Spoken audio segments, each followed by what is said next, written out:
Testing? Yes. Well, good evening. Every Wednesday afternoon, I lead my composers workshop seminar class, and my composers will tell you that a recurring theme is, where do ideas come from?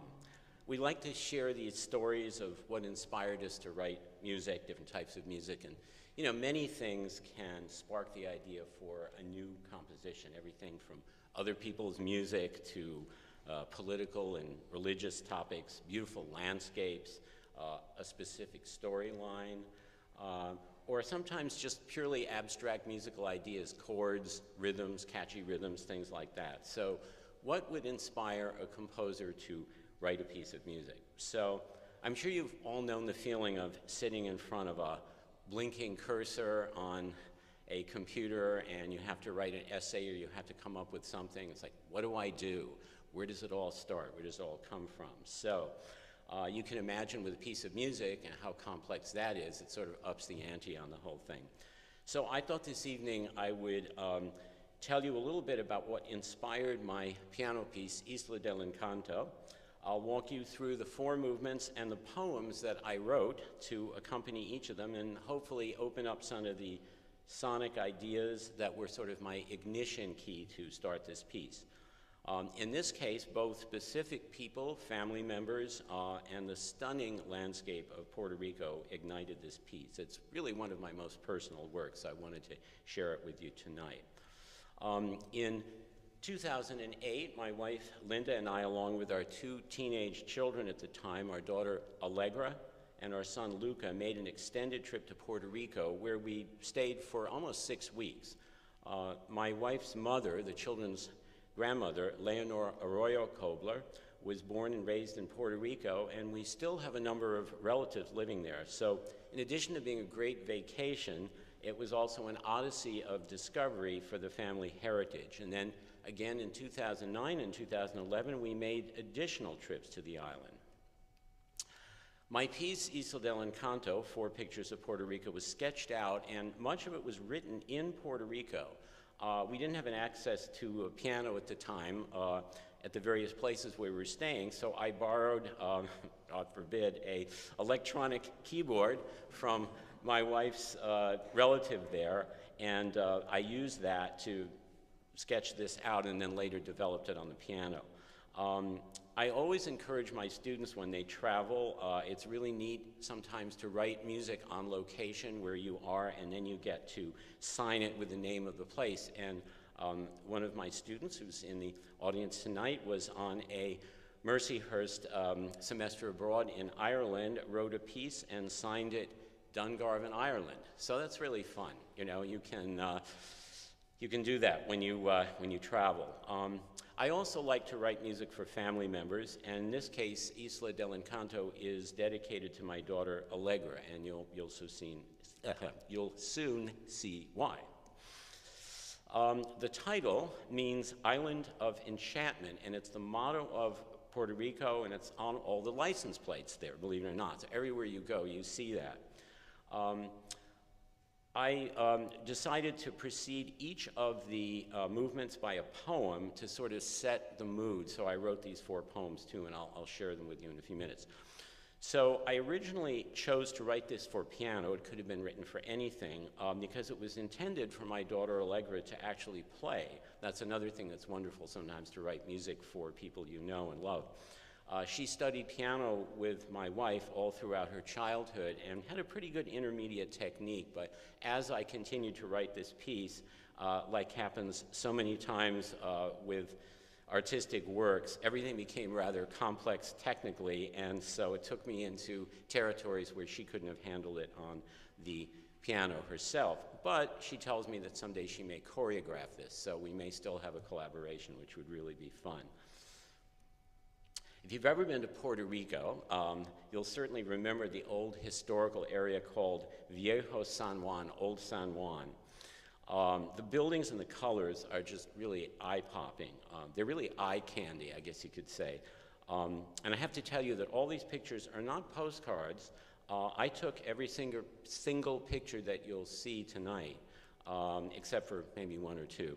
That's just one visual splendor after another. It's really quite amazing. A surprise around every corner.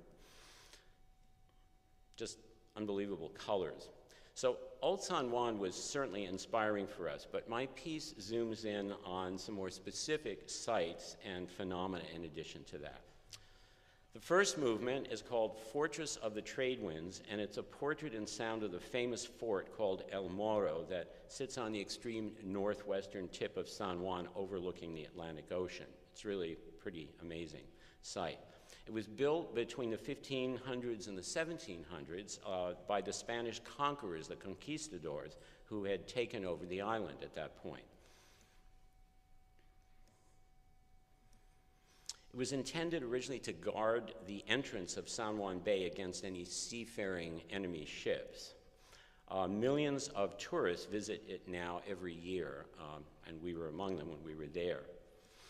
You can still see the cannons from inside the fort that were aimed on the water if an enemy ship was sighted anywhere.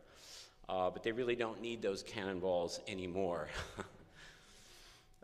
Trading and commerce by ship was really important to the conquistadors. And the winds that blow across the equator that powered the sailing ships with goods were known as the trade winds, so that's where the title comes from.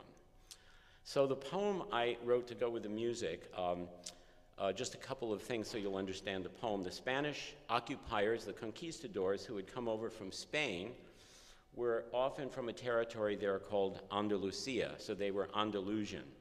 The conquistadors are often depicted as equestrians on horses. So here is the poem. Fortress of the Trade Winds, El Morro, coastal guardian, great stone dog at the gates of the enchanted isle, forever loyal to your Andalusian masters, those equestrian conquerors long since vanished. Your potent cannons, void and sterile now, aimed on peaceful waters, your ramparts overrun by throngs of feeble gawkers, and yet in your crumbling walls you hold with dignity the ghosts of your conquistadores. So in this movement I wanted to express kind of the majesty of the fort itself, and so I've asked Dr. Hess to just play you the opening so you see sort of what I was after.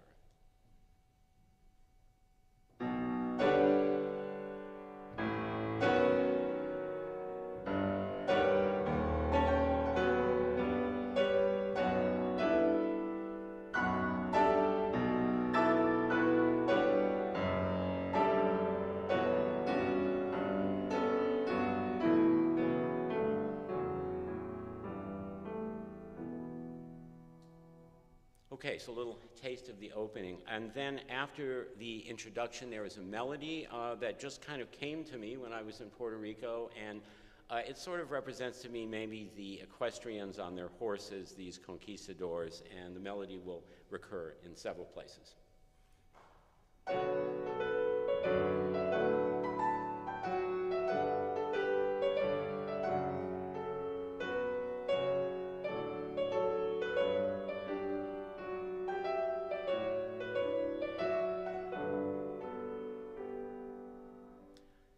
Okay, so a little taste of the first movement. The second movement, called Ancestral Sands, is a particularly personal look at Puerto Rico.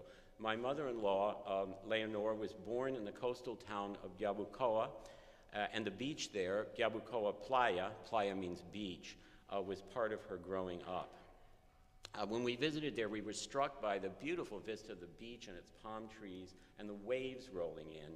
And we felt a strong connection there to Leonor, and we always referred to her as abuela, the Spanish word for grandmother.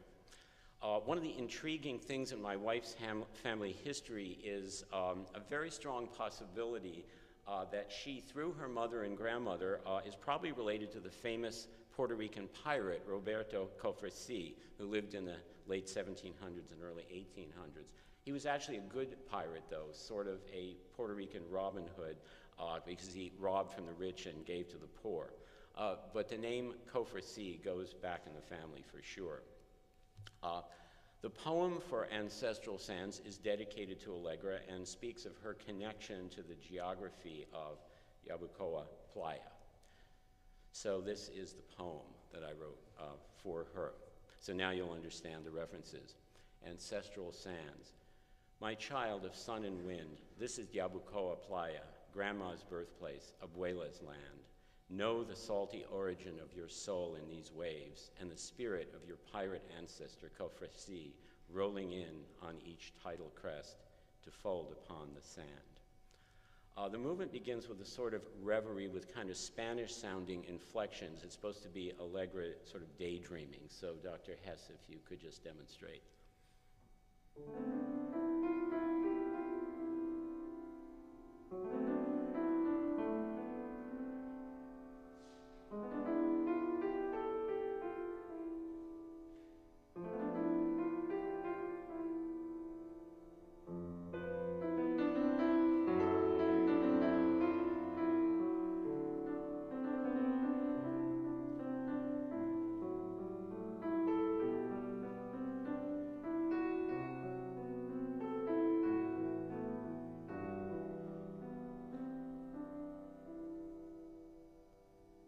And then there's a sort of lilting section, and I remember as I was writing this, I was imagining my daughter Allegra herself playing this at the piano. One thing that's fun for a composer is to imagine somebody playing it who you're writing it for sort of in advance. She didn't wind up playing it, but I did imagine her playing this, so this was one of the sections that I thought that she could play.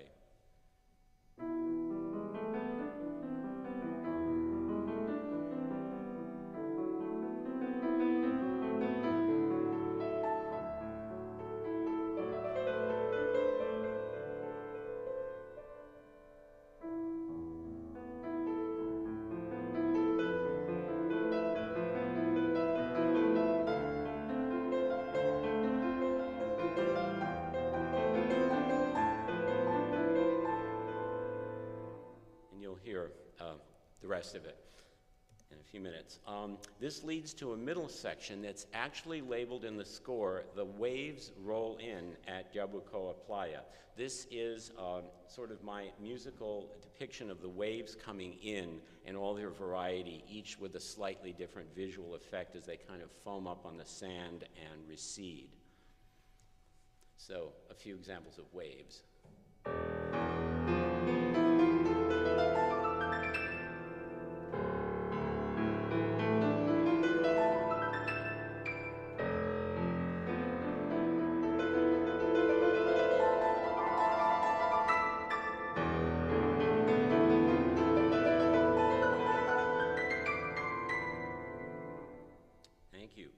So the movement ends with a return to Allegra's kind of reverie, and the very end of this movement is labeled in the score, "Her thoughts drift out to sea."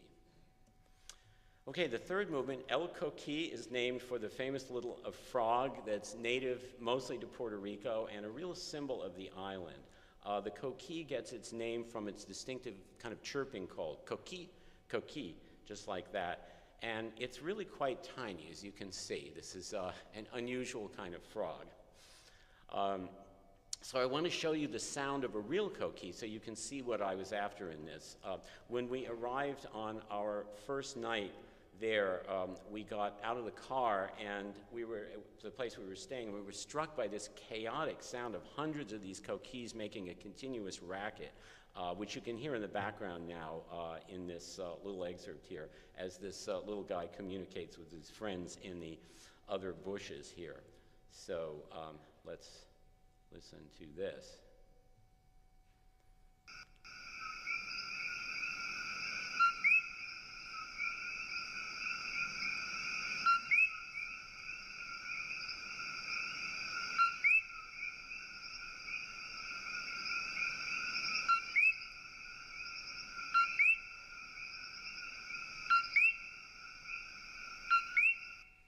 So every night when we went to sleep, we were serenaded by these coquis, and so I was inspired to write the poem for this.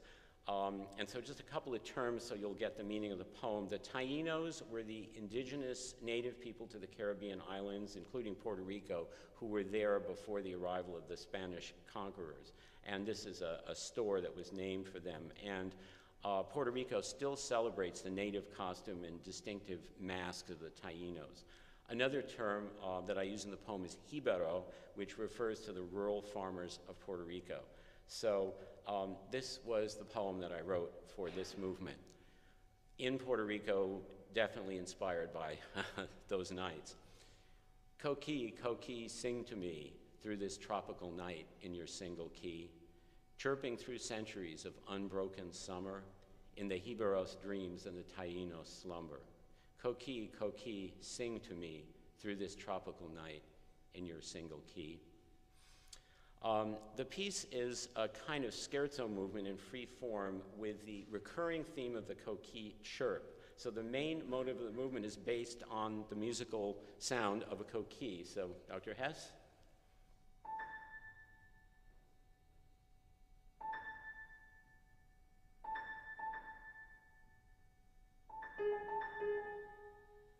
So you'll see how it develops from there. Thank you.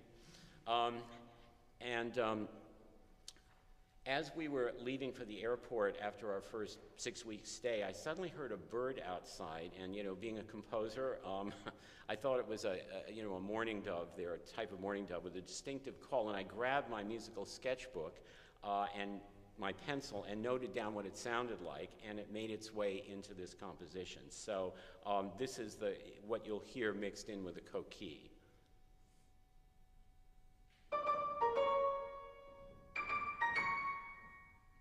So you'll hear that mixed in. That was an actual bird, at least as I saw it. The coqui movement is also like cartoon music, kind of, because it kind of loosely follows a story that we heard when we were there. Our tour guide, when we visited the famous rainforest in Puerto Rico, El Yunque, told us about 3 coquis that somehow got into her kitchen, and she watched this little drama play out. There were 2 male coquis, and they were courting a female coqui, and in the end, one of them was successful. So my movement is about those coquis chasing each other around, which I hope you'll be able to hear in the music. And the movement begins with and ends with one lone coqui, which you'll hear. Okay, finally, the last movement, La Danza de Alegra, is an energetic sort of Latin-style dance inspired by our time at the island. The music is entirely my own and not the result of hearing any particular local Puerto Rican musicians or bands, but I think it's an example of when a composer is not part of a particular national tradition, but you sense that tradition and you want to reflect it in an admiring way. So it's kind of my little Latin dance. So here is Dr. Hess, if you could just show the beginning of this.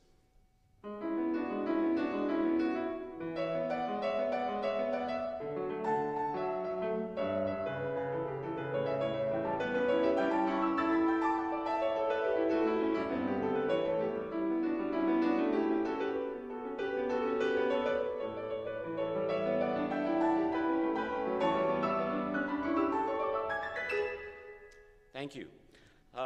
This movement, as you can probably tell, is also a portrait of Allegra, in this case her energetic side as opposed to her pensive side that I depicted in Ancestral Sands.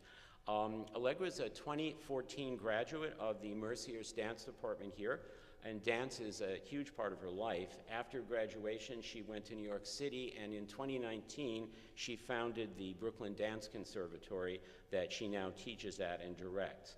So this picture is her currently in her Brooklyn Dance Conservatory teaching studio. So just for a minute before we hear the full piece, I want to take you back 17 years, back to the year 2008. When we were in Puerto Rico, during each of our 3 stays, Allegra studied at the Ballet Concierto de Puerto Rico. It's a wonderful dance company and school. There she is, 3rd from right and 2nd from right, and in red with one of her friends. And before I read the poem, I just want to open it up for you with a few references, and then we'll be ready to go. Because we only had 1 car with us in Puerto Rico, my wife would take our son to his various activities some days, like his chess tournaments, and he was doing research and sustainability. And I would take Allegra separately to her classes at Ballet Concierto on the only public train on the island. It is called the Tren Urbano. Traveling for a series of stops to the neighborhood where the school was. The neighborhood and the station stop are called Sagrado Corazon, Sacred Heart. You can see the name of the station in the background there, Estación Sagrado Corazon. Okay, one or two other small things. The walk to the school from the train stop was along the avenue named for the explorer Ponce de Leon, who was on Columbus's first voyage to America, and he was also the first governor of Puerto Rico, and he gave Florida its name. He named Florida. So if you're wondering where that name comes from. He's buried in a church in Puerto Rico, and yes, and so there was an avenue that we traveled along to get to that dance school called Avenida Ponce de Leon. And one last thing, the official colors of Ballet Concierto are red and blue. So here is my poem for the last movement. La danza de Allegra. Dance, dance, Allegra, dance. From Sagrado Corazon to Ponce de Leon. In red and blue, los colores de Ballet Concierto. Dance, dance, Allegra, dance. Across the Isla del Encanto.